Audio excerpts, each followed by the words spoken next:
I try to break it down to reality. This is an apple. This is, I think, the first biblical good. Right. It was on a tree. And now we can wonder if it remained a good. Uh-huh. Good in terms of good or? Good, as a good. Good. Good. Okay. Thank you. So we are It back. wasn't an apple, by the way, in the Bible. Why? It doesn't say. It just says a fruit. A fruit. Not a malus. No, malus is... Silvestris. Yes, exactly. That's where it comes from. In Latin, the name for apple and evil are similar, but it probably wasn't an apple. Maybe a tomato, because I think in German and in Czech... Paradeiser. Yes. We also have that in... Thank you. Just imagine what kind of PR would tomatoes get, if it was a tomato. Malus. And this is how actually this misunderstanding influenced the whole art, because, apples have a malicious feeling to them, yes, because it reminds you of the Garden of Eden. But let's imagine in reality it was tomatoes, or cucumber, or bananas. We don't know. Whatsoever. This is my first topic that I would like to address. Hello, everybody. This is why we call the things we call them. So this is the naming of things. I mean, somebody knows T.S. Eliot, the naming of cats? No? It goes like this. The naming of cats is a difficult matter. It isn't just like a holiday game. And then he goes over why he's putting a name to a certain cat. And this is really very difficult. But I think that mankind has forgot to think about why it names the things as it names it. For example, very simple example that we got is a good, which means what exactly? What we could do is we live in a society of goods, Güter. It is also in German an adhesion here. So if we are blasphemous, we could do it like this. And why are we considering a good as an apple? Okay, it might seem biblical bad, but normally it's good because you can eat it, you can sell it, you can take the seed out of it and plant the tree and so on, and you can take the wood, whatever. Yeah. But take, for example, a gun. The most famous gun in America is a .45 Colt. 45, I don't know, caliber Colt. And it goes by the name of Peacemaker. Uh-huh. You got my point? Yes. So, this is why I'm interested in goods, and I would add here bads. Mm-hmm. It's actually interesting, if I may. Yes. Like we don't have an oppositum to the word sin properly, the opposite to the word sin is not really a good deed, because the opposite to good deed is a bad deed. We don't have an oppositum to the word sin. Sin is something different than a bad deed. Bad deed, I can step on your toe. With sin, you are disturbing some sort of a superstructure that is above you. Whether you are a believer or not, sin is more than just a bad deed. In a similar way, we don't have an oppositum to goods. It would, the bad doesn't. I mean, it's a wonderful thought, but it's something that we don't use in common language. When it comes to goods, even in Slovenian or Slavic languages, the word for goods is zboží, and Boží, Boh is God. So it works even in Slavic languages. It's don't know if it would work. Pán Bůh. Yes, Pán Bůh is God. Zboží is gods. Yeah, in Austria we would say Herrgott. Pán Bůh. Pán is hair. Bůh is God. That's great. So the naming of cats, that's the first intellectual exercise that Adam had to do in the garden, the naming of animals. It is, one way how to read it is sort of an Aristotelian structuring of things around you, and that structure really creates reality. I think in this way we have been, again, in maybe the Christian or Jewish theology, we have been presented an unfinished world, a world in which God didn't name the painting. Naming the painting, signing the painting, that is the role of the author, the master. You create something, you invent something, it will carry your name. You discover a new star, you get to name it. You, etc., etc., etc. Where in the process of creation, God always creates, divides, and names. This process happens 3 times. He creates, the Dargon, divides, and names it. The day, the night, the dry land, the oceans. And then when he creates living, he creates, divides, but doesn't name. Adam's role is to name. So in a way, this is sort of the world is in a semi-finished product form presented to a human being, and you create the structures, you create the Aristotelian categories, and you manage it not only, physically, but most importantly,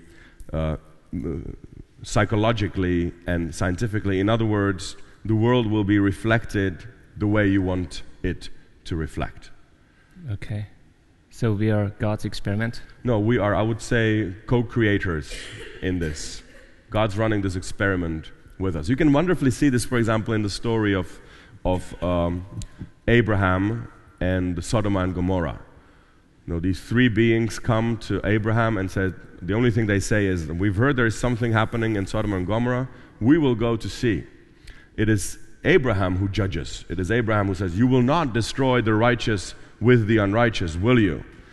And God doesn't really answer because that's not the topic. And then Abraham starts arguing and says, you will not destroy the city because if 50 righteous live in the city, you will not apply the idea of collective guilt, and you will not destroy the righteous with the unrighteous. And he says, no, I will not. And then there is this negotiation. That's why it's important for me as an economist. This negotiation about 50, 40, 30, 20, 10. Okay, fine. And then what happens? These beings, angels or whatever, actually visit Sodom and Gomorrah, and they don't destroy the righteous with the unrighteous. They don't even do the counting. It would, if this would be a true deal, the angels would have to say, okay, so it's you, your wife, your daughter, well, one of them not, but the rest, okay, that's 7, sorry, burn down the limestone. This actually doesn't happen. This is what we would expect. The economics of good and evil, okay, the deal was 10, there was only 7. It doesn't happen. God actually takes out these righteous, and we don't even know how many there was, probably 7 or 8, doesn't really matter. He takes them out of the city, does not apply collective guilt, and destroys the rest of the city. So in this way, why am I saying this? Ethically, we have become co-creators, or Abraham kind of became, it's sort of a case study. God comes to Abraham and says, listen, there's a problem there. What would you do? Mm-hmm. And he said, well, I would destroy the city if I would find less than 10 righteous. And he says, okay, and he does it a little differently. But this is maybe the motive of the possibility to trans-substance something. So if we read the Bible, there's everywhere God is around, so it's an irreal being that is either taking control of us or not taking control, which is more dangerous than if he takes control and says, okay, you have to sacrifice this or that. And do we have this learned out for our economy?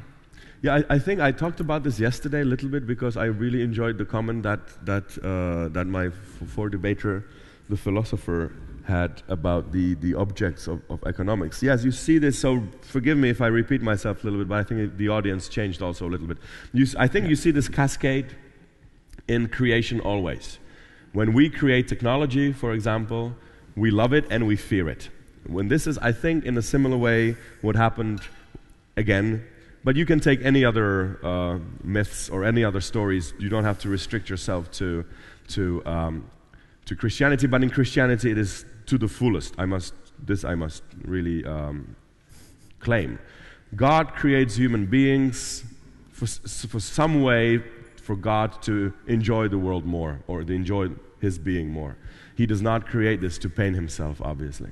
So whether he created human beings to serve him or to praise him or to have relationships, whatever, that program, oh my God. You know, today we don't talk to God anymore with cell phones. That's great. You know, actually, quite frankly speaking, this is my fellow neighbor. You know, I even sleep with it. I spend more time with it than with whoever else. I am inseparable. Yet I don't know who created it, and quite frankly, I don't care. But anyway, back to so God creates something that's supposed to be below him to increase for some reason anyway. This creation backfires, disobeys, blah, blah, blah. But not only that, there is some mental connection that God has with this creation that actually maneuvers him to the position, you can even call it a corner maybe, I'm not sure, but anyway, to a position where God needs to sacrifice himself, go through pain in order to respect this sort of relationship. Then comes level 2. Human beings create machines. Human beings create technology, cell phones, and even perhaps capitalism. And again, we have this fear that it backfires. This is a beautiful picture that you see in the Modern Times by Charlie Chaplin, you know, early 1900s movie where he, if you remember, he's standing by this, in this machinery. And what's the movie about? Well, to me, this is the more machine-like the worker becomes, the more successful he is. If he starts scratching his nose, oh my God, you're losing, so you have to do this quickly. And of course, the best image is, it has become even, you know, you can buy it in a shop, when Charlie Chaplin is in between the wheels, the iron steel wheels, trying to service the machine, and the machine itself takes him and crushes him. You know, the hard destroying the soft. And so isn't this also a picture of how we are actually being tortured or tormented by our own creations? This is the idea of the Matrix movie. We've created the machines to serve us. Something happens, subject-object reversal. I will not go into this today.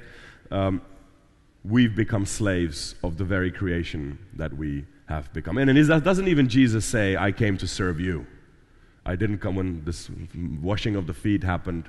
I didn't come to be served, although technically speaking I could, but I came to serve. So there is this warning in all arts that whatever you create and whatever you love too much, you're unable to detach yourself from it, masters you eventually. Yeah.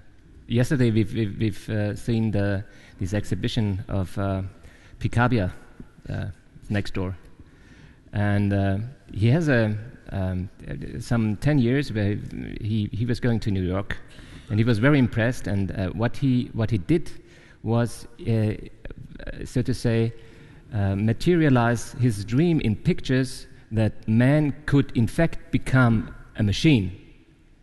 So not that machine dominates man, but that man really, like Jesus, like God becomes a human being. In this way, we become machines. Yeah. I find this okay. So this was pre-talk because we wanted to talk about something completely different. But it happened as everybody warned. You cannot. No.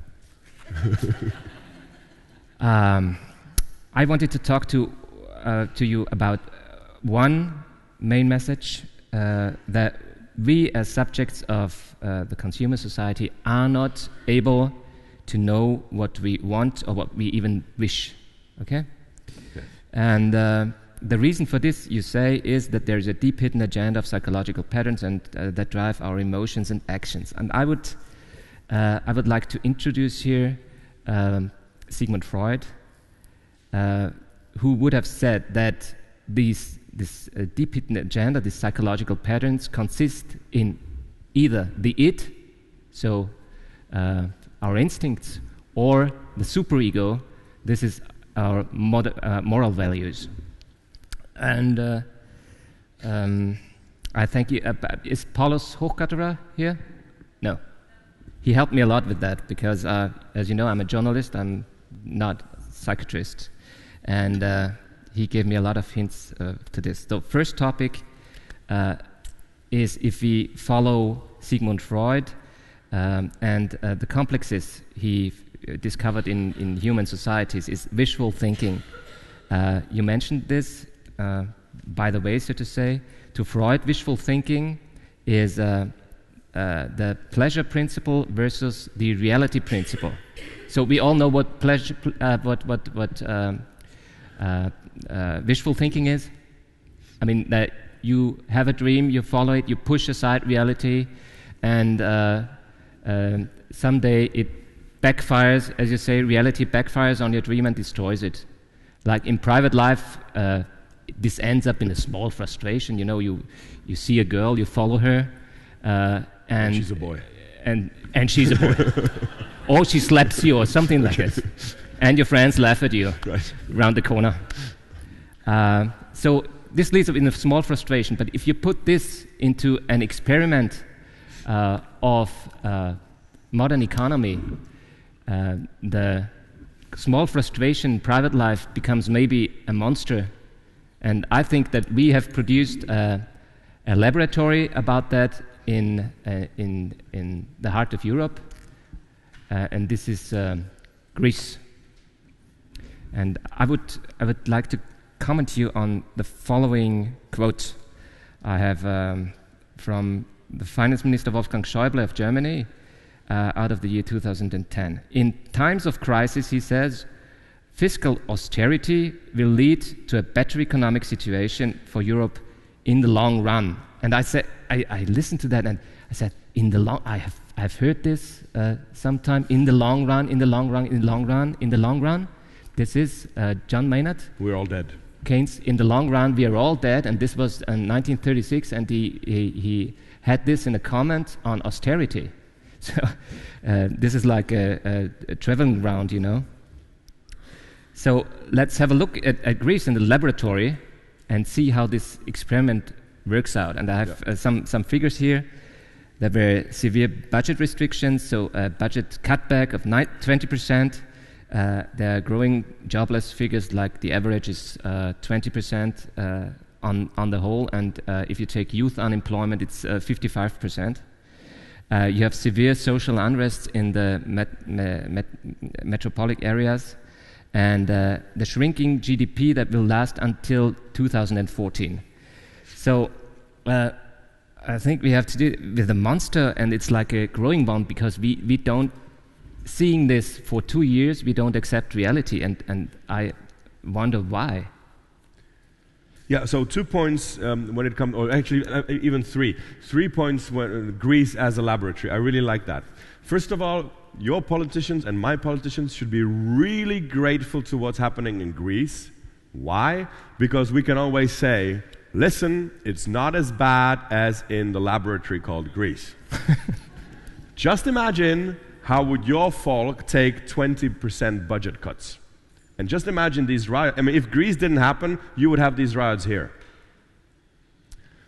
In Austria, in Czech Republic, in Germany, in France. That, of course, would be obvious.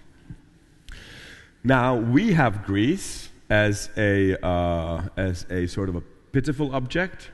In Czech Republic, even the last elections were won using the Greek argument. We do not want to end up like Greece, which is funny because 20 years ago in Czech Republic we looked up to Greeks like gods, Greek gods. So my first comment.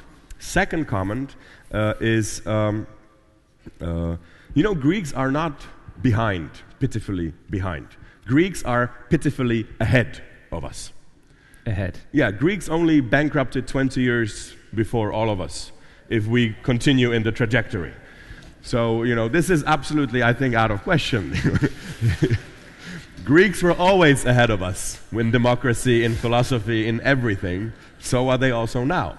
If we continue the trajectory on which we've been living in the past generation or two, Greece will materialize in Austria, in Czech Republic, and in others. So thank you again, Greece, very much for providing us this horror example. And also it's very nice because Greece is a small economy, so we can heal it unsystematically. If this would happen in Italy, we could not heal it unsystematically. We would actually have to change the system. We're not ready for a systemic change. So with all the money that we're sending to Greece, we're not really buying time for Greeks. We're buying time for ourselves to come up with a systemic. Everybody knows that the salvation or redemption of Greece is an asystematic, non-systematic step. Absolutely, nobody doubts this. We need to come up with a systematic step. We're not ready for it, so that's why we're and the third, yes, the crisis so far is a crisis of pure abstracts. For us. Only in Greeks, this abstract has materialized. To use your analogy, it gained a body. It is embodied, it actually is becoming real.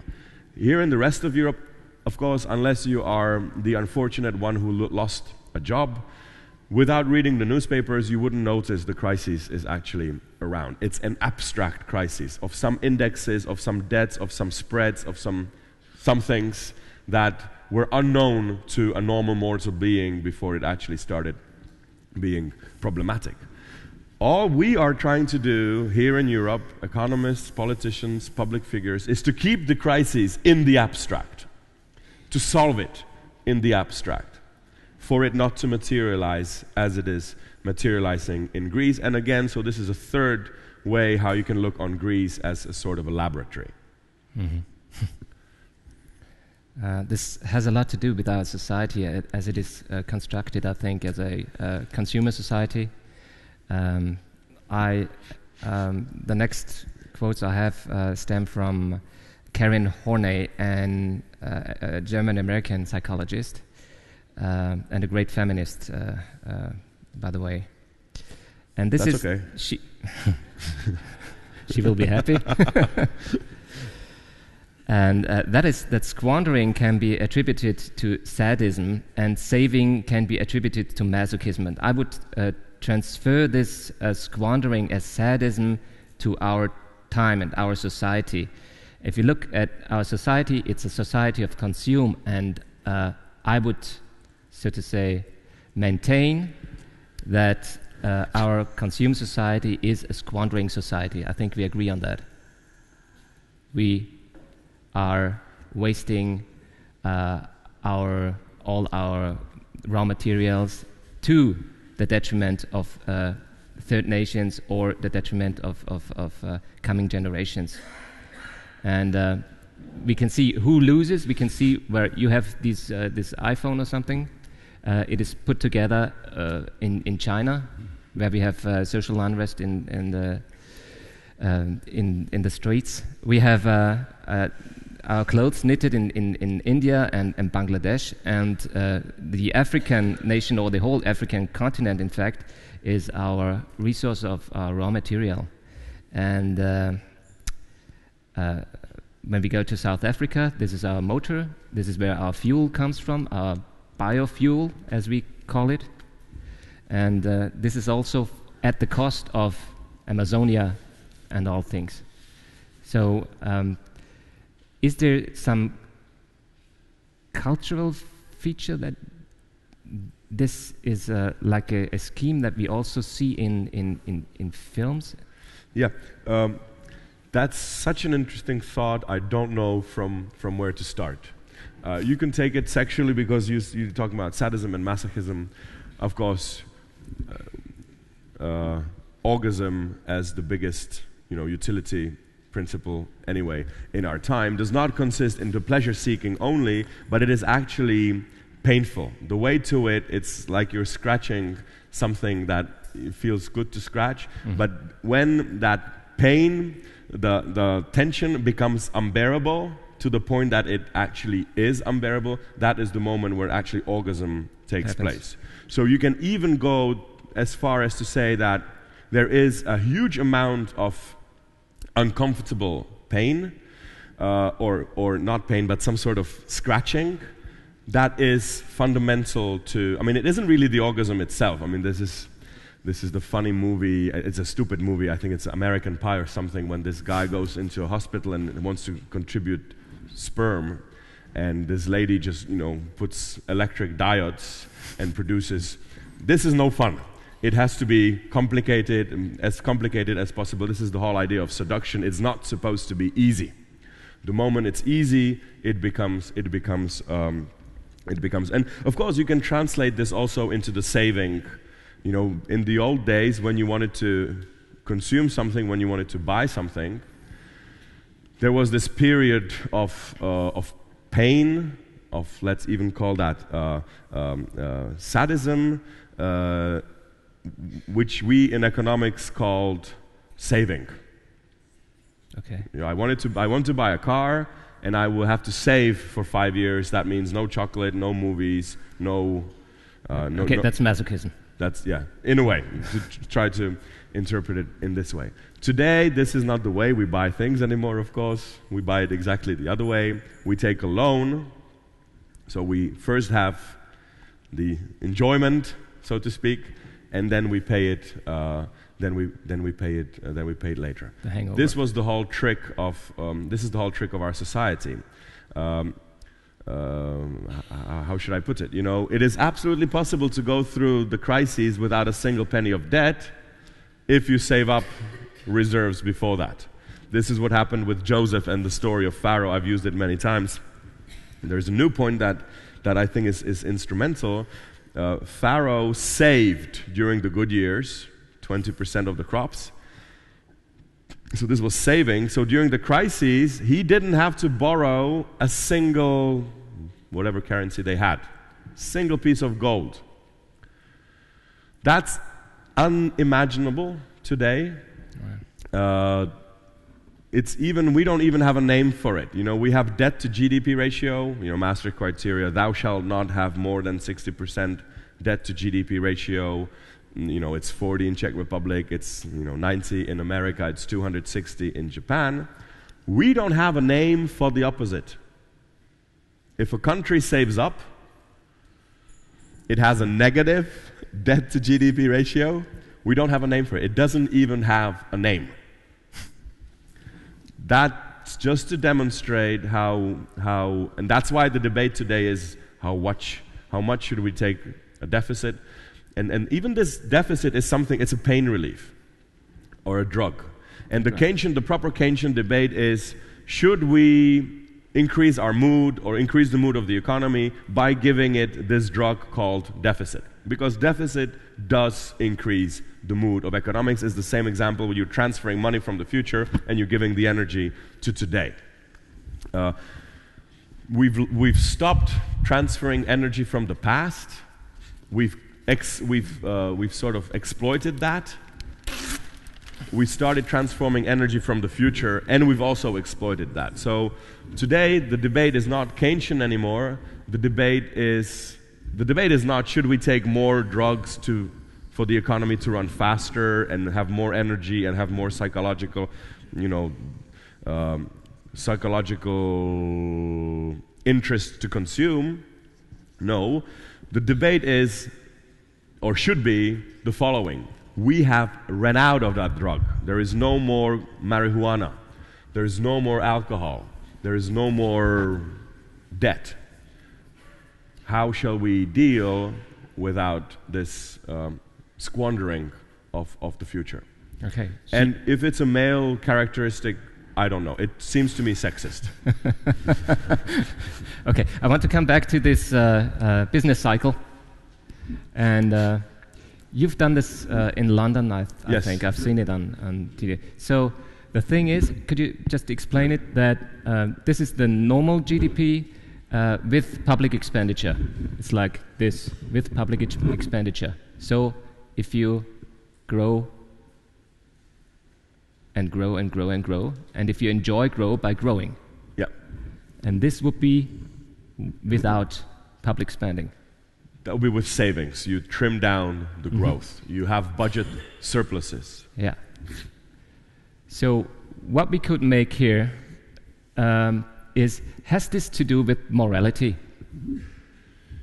Well, that was the joy principle we talked last time in Vienna when we met for the first time. We had a very interesting debate because you came up with this idea that joy or excessive joy is something that we psychologically revert. We feel being treated unjustly, and we are expecting some sort of punishment. So as we should really work on this, as your external utility builds up, your internal your guilt morals complex, go down. I don't deserve this. I should be punished. This is Freudian in a way a little bit. Builds up. So there is a contra-cycle in this pleasure machine. The more of your dreams are being fulfilled unjustly, the more problematically you view. Because I think we human beings, this is true of children, they have an immanent sense of justice. You can never hurt a child more than if he or she feels some sort of injustice. This is why they're so sensitive if you give one more chewing gum to the sibling than to him. Either give and this is even what the kids will say. We go and say, come on, are you stupid? Would you rather me not give any chewing gums to any one of you? And the child would often say, yes. I wish you wouldn't give us any chocolate rather than give me one piece and to my brother 2 pieces. We tend to look at it as, you are stupid, because we are economists too much. It's better for you to have this one piece of chocolate than for none of you to have nothing. But that's not the problem. That's not how the child thinks. The child thinks this is unfair. And this, I even think, is working in the adult age, because we have an idea, and that's interesting, of unfairness being necessarily negative. Again, let me take the Bible, because this is a story that everybody knows, but I could pick any other stories. The parable of the workers at the vineyard. They all have a deal that they work for the whole day, and those who only work for an hour get the same pay like those who work for the same day. Now, for the whole day. Now, who comes crying is those who work for the whole day. They say, this is unjust. Where in fact, technically speaking, this was the only just deal, because they agreed on one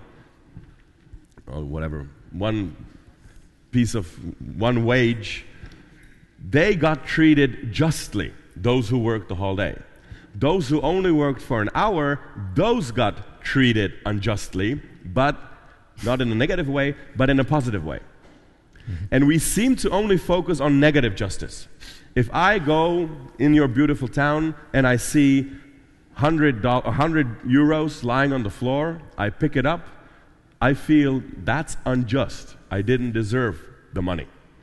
It's injustice. Even I kind of often provoke my Christian friends and I say, you know, God is unjust. Thank God. Because isn't this the message of Jesus? God is unjust in a positive way. Not in a negative way, but it's unjust. You don't deserve to be saved, but you will be because, etc., etc., etc. So we have this feeling that injustice must be negative. So we view that, you know, the people dying in Africa, that's unjust. What's happening to us is just. But no, what's happening to us from a historical perspective, from a global perspective, from any perspective, is unjust in a positive sort of a way. And that, I think, builds up the guilt complex. If I was on the street and somebody asks me with a microphone some stupid question that I would answer correctly and say, okay, here is 100 euros, I would keep the money and I would feel I deserved it. If I pick it up from the street, I have this, for a little moment, we have this feeling, okay, I should give half of it to the charity because I don't deserve it. Of course, this question gave me much less mental exercise than having to pick up the note, but still, I view it was a reward of some kind. So we human beings are taught to sort of work in reward, and that reward should be just, and we get the feeling of injustice, both when it's negatively unjust, that's when we go to the streets and we riot, we complain to God, gods, or politicians, same thing, And when we have an encounter with positive injustice, I think we don't voice it, we build it inside. Yeah, okay. This leads us to Freud and the Polycrates complex. Good, good, as long as it leads us somewhere. Yeah, this is what he called the need for punishment, and I would take this to our stock markets. I would like to take this to our stock markets.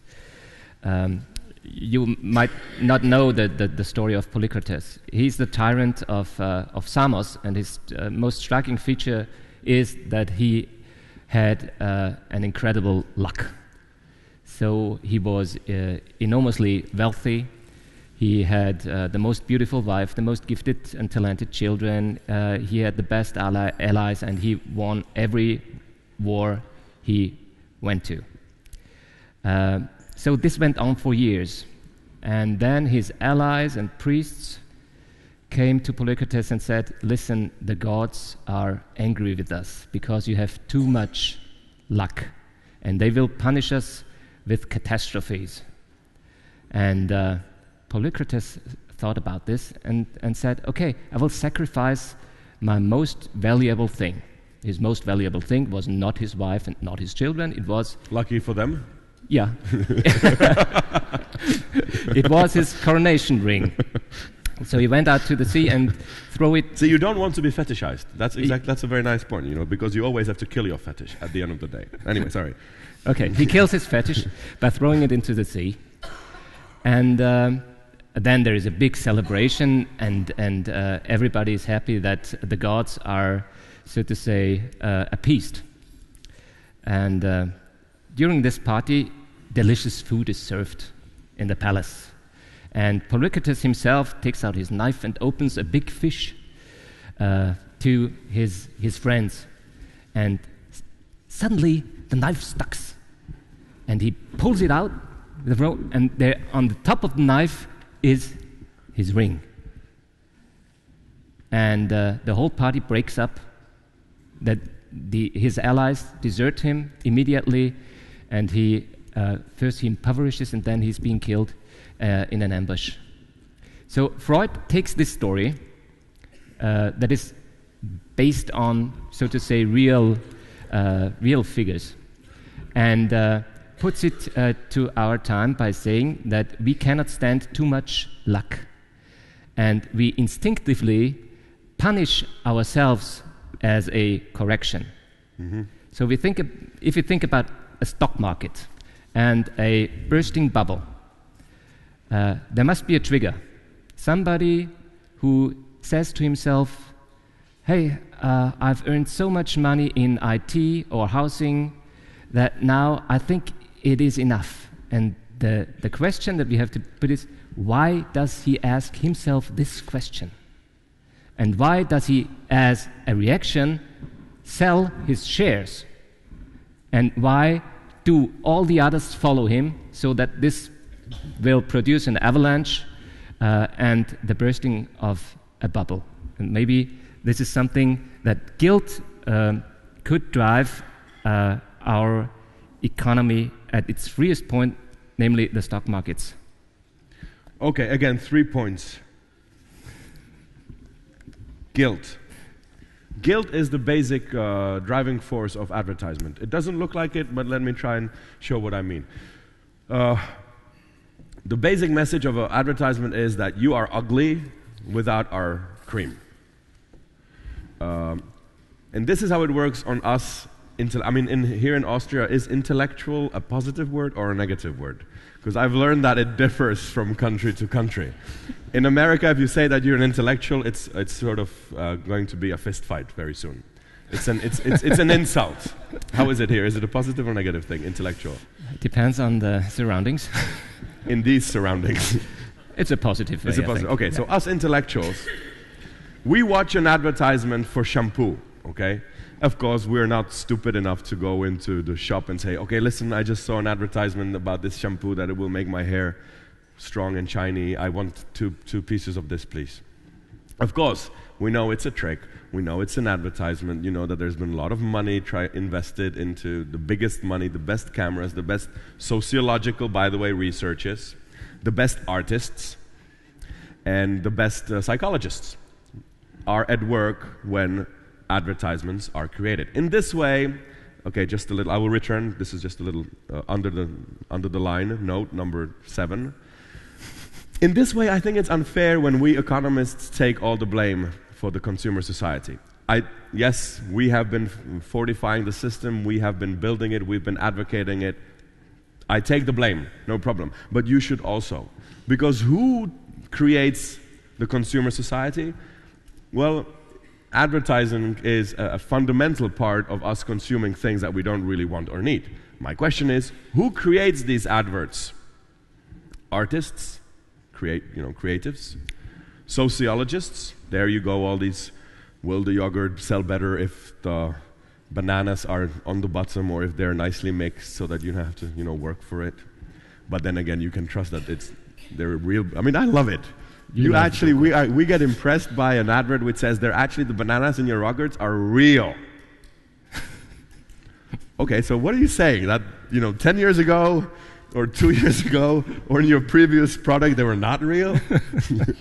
But anyway, so psychologists, sociologists, and artists are those who create adverts. And this is not a criticism, this is just to say that in a specialized society, you never sin alone. You always have other bunch to be at work with. So anyway, okay, back to the guilt. So we as intellectuals, we don't buy it firsthand, of course, the advertisement, but we go to the show, but we still believe that it is important to have shiny hair.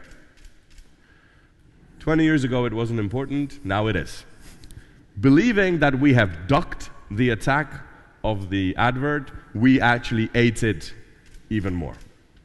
So that's my first point. Second point, the incredible luck. I mean, isn't this also one way, I don't know, but maybe just we are here in a creative, it's an experiment, right? Right. So, isn't this one way how to read the book of Job? Job in the Old Testament, one of my most favorite, the most favorite book, also one of the most complicated books in the Old Testament, is a man of incredible luck. And perhaps this didn't anger gods in the Christian or Hebrew sort of a way. But anyway, it drew God's attention when he was talking with the devil. The devil comes and God says, well, did you notice my servant Job? So whether it provoked God or not, you don't want your name to be mentioned when God talks with the devil. Simply, you don't want to be, you want to be low profile right then. Job wasn't low profile. Anyway, his righteousness, and it's like Faust. It wasn't really his riches or his luck. It was his righteousness that brought him to a very unfortunate attention of God. Because God says, well, did you see, the conversation is interesting. Again, if you need to deconstruct the conversation, devil comes to this gathering, the book of Job says, and God starts the conversation and says, so how have you been? And the devil says, well, what's up? Or what's down, God would say, what's down? And devil says, well, nothing much. I've been going to and fro. Not really a very nice answer. God asks him the second time, well, did you notice my servant Job? He serves me and he keeps the law.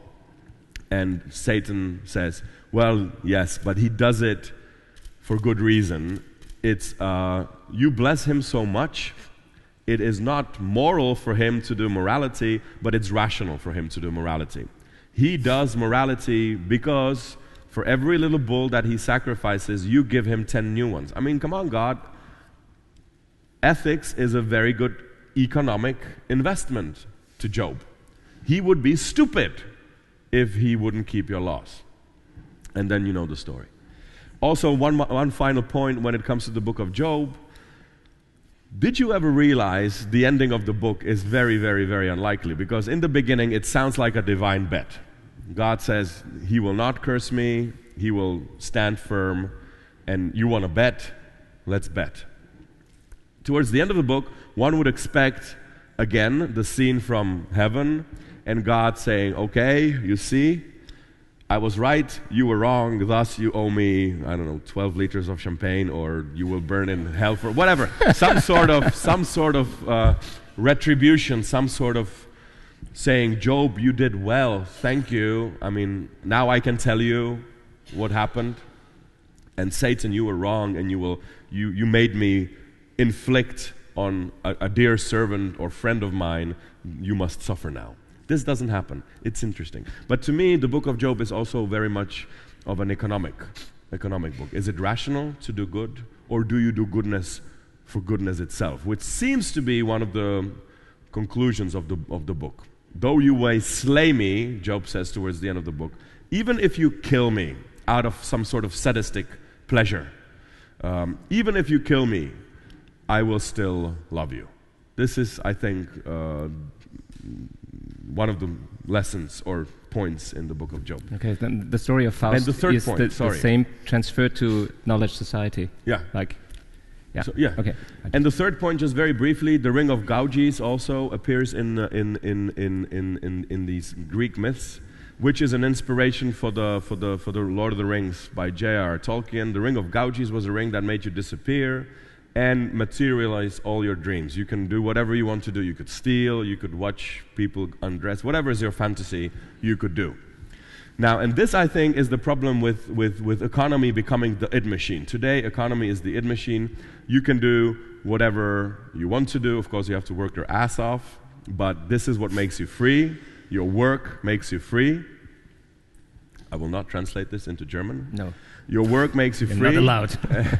And thus you can consume, and economy becomes your id machine. It materializes all your dreams. But again, the lecture from all the past, whenever you meet an object that materializes all your dreams, it usually becomes a problem. This is why Gandalf, Erwin, Legolas, Aragorn never touched the Ring of Power. Who's the owner of the ring? That's the question. This is a good question. The trilogy is called the Lord of the Rings. So my question is, as an economist again, who is the CEO of the ring? Who is we don't say the word Lord anymore. Just imagine you go to work and you say, Lord, how can I serve you today? Your Highness. We say, dear CEO, Chief Executive Officer. It sounds like we're in the army. But anyway, Chief Executive Officer, how shall I please thee? Who is the Lord of the Rings? Well, it definitely, if you think Sauron or Saruman or Mordor, that's not the case, because the whole plot of the trilogy is that Mordor cannot control the ring. He doesn't own it. Sauron or Saruman, I always confuse the two. Sauron. Sauron does not own the ring. That's the problem. That's the whole problem of the trilogy. If he owned the ring, then there is no problem. And he cannot control it. So he is not the master of the ring, and the ring is an id machine proper. Gives you tremendous power. Again, a fetish. Gollum is not the owner. And in fact, if we stop here with Gollum, you have to ask the proper question, who owns who? Does Gollum own the ring? Or does the ring own the Gollum? I would be going more with the second interpretation.